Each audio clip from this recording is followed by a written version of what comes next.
महात्मा फुले कृषी महाविद्यालयात व्यावसायिक दृष्टिकोनाचा विचार करून कृषी अनुभवातून शिक्षण प्रणाली राबवण्यात येते। त्याच माध्यमातून कृषी विभागाअंतर्गत आधुनिक पद्धतीने रसवंतीगृह चालवले जाते। 1992 पासून हे कॉलेजच्या प्रवेशद्वाराबाहेर सुरू आहे। याचं सर्व काम हे चतुर्थ वर्षातील विद्यार्थी करत असतात। तर ते काम नेमकं कशा प्रकारे चालतं याविषयीची माहिती जाणून घेऊया। कृषी विद्यापीठाच्या कृषी महाविद्यालय पुणे येथील कृषी विभागामार्फत फुले रसवंतीगृह हे चालवलं जातं।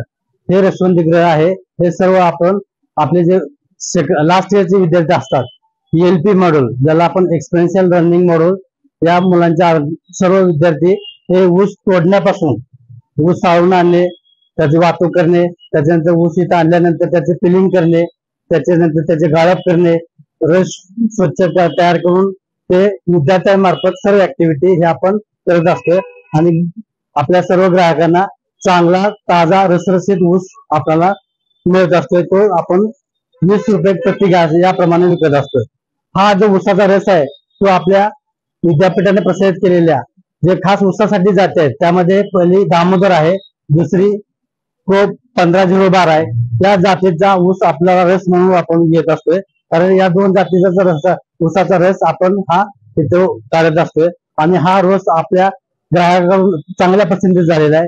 मिळणाऱ्या ऊसाची रसाची क्वालिटी ही चांगली असते, त्यामुळं लांबून लांबून ग्राहक इथे येऊन रसाचा आस्वाद घेत असतात। त्याच्यामध्ये पहिल्यांदा आपल्याला जे मशीन आहे हे मशीन आपण गारवाकडून खरेदी केलेलं आहे। साधारणपणे 2.5 लाखाचं मशीन आहे आणि या मशीन मध्ये 3-4 ठिकाणी ऑटोमॅटिक रस गाळला जातो। एकदम चांगल्या प्रतीचा रस थंड, त्याच्यामध्येच कूलिंग सिस्टीम आहे, त्या मशीन मध्ये ऑटो कूलिंग होत असते आणि इन्स्टंट 2 मिनिटांमध्ये आपल्याला थंड ऊसाचा रस आपल्याला हा मिळत असतो। त्याच्या अगोदर ज्या वेळेला आपण शेतामधून ऊस इथं आणला जातो तो ऊस आपण पिलिंग मशीन आहे, जे ऊस आपण पिलिंग मशीनने सगळा स्वच्छ केला जातो। ऊसावरची घाण, कसपटे, काडी, कचरा जो काय असतोय तो स्वच्छ प्रकारे त्या पिलिंग मशीनद्वारे करून त्याच्यानंतर मग आपण हा ऊस गाळण्यासाठी आपल्या ह्या मशीन मध्ये आणत असतो। हा गाळलेला ऊस नंतर त्याचे जे बगॅस आहे ते बगॅस आपण नंतर शेतामध्ये परत डिकम्पोस्टिंग कल्चरसाठी वापरत असतो। त्याच्यामध्ये आपल्याकडे गांडूळ खताचा प्रोजेक्ट आहे, कंपोस्टिंगचा प्रोजेक्ट आहे, त्यामध्ये हा जो बगॅस आहे तो आपण वापरत असतो।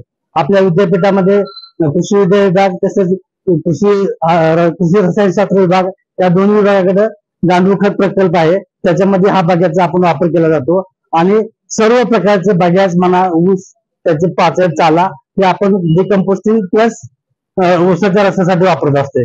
म्हणजे एकंदरीत ऊसाच्या सर्व भागाचा आपण चांगल्या प्रकारे उपयोग करतो आणि ही सर्व कामं हे आपले शेवटचे विद्यार्थी आहेत, लास्ट इयरचे, हे ELP अंतर्गत करतात आणि याच्यामधले जो निव्वळ नफा आहे ते निव्वळ नफा आपण विद्यार्थ्यांना 50% आणि विद्यापीठाला 50% असं आपण विभाजन करत असतो। अशा प्रकारे हा रसवंतीचा कार्यक्रम आपण जवळजवळ 6 महिने करत असतो। साधारणपणे नोव्हेंबर-डिसेंबर मध्ये आपण रसवंती सुरू करतो, ते मे एंड किंवा जून 10-15 तारखेपर्यंत आपण चालवत असतो। जोपर्यंत हा 6-7 महिन्याचा पिरियड हा सर्व विद्यार्थ्यांमार्फत केला जातो आणि याची सर्व ग्राहकांचे आसपासचे जे काही ऑफिसेस असतील, बँका असतील, हे तिथले कर्मचारी येऊन रसाचा आस्वाद घेत असतात। आपण जर पाहिलं तर 20 रुपयाप्रमाणे या रसाची विक्री केली जाते।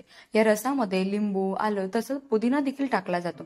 यामुळे याला एक वेगळी चव देखील पाहायला मिळते।